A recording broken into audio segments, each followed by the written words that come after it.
So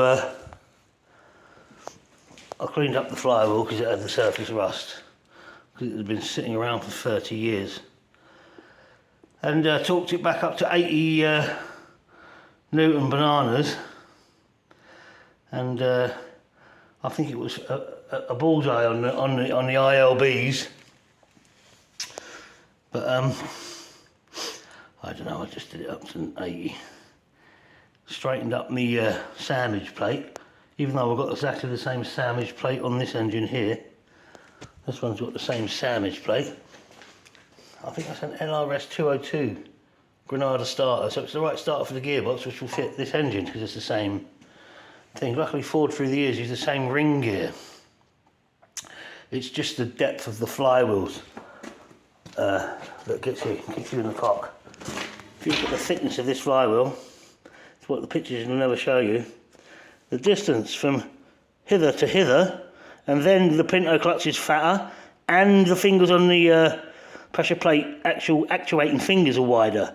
So the total stack, you've got a wider flywheel and a fatter pressure plate and sticky out fingers.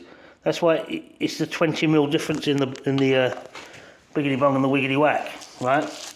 So while we're here, and just because I happen to have the fecking things in me skyrocket to get me bread in, right?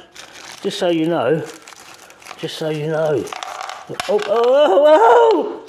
Right, that's a stock one, which has, you know, that's the stock one. That's a 10mm longer one. And on that gearbox, with an 1800 zetec flywheel, I put the 20mm longer pivoty thing, and you can't really see, but the clutch is still, you can't fucking see it, but the clutch fork is right up there. It needs to be here. The bearing isn't riding on the guide tube. The Americans call it a throw-out bearing, fucking Americans. It's a clutch release bearing. It's a concentric clutch release bearing. It ain't a throw-out, you're not throwing anything out here. Oh, it could be a throw-out bearing, it's not bad English. But it's in the England, if I pulled apart cars when I was, crikey, 30, how old am I now? I don't know, I can't remember. But not long ago, you get me, brother! You would go to the shop with, oh, can I have a clutch bearing? Yeah, clutch bearing. Thrust bearing. It's a thrust bearing, because it deals with thrust. It wasn't even a release bearing or a throw-out bearing, it was always a thrust bearing, a clutch thrust bearing. That's what you call them, a thrust bearing. Where were you anyway? So there you go. These things, the zetec on an MT75 doesn't mean shit.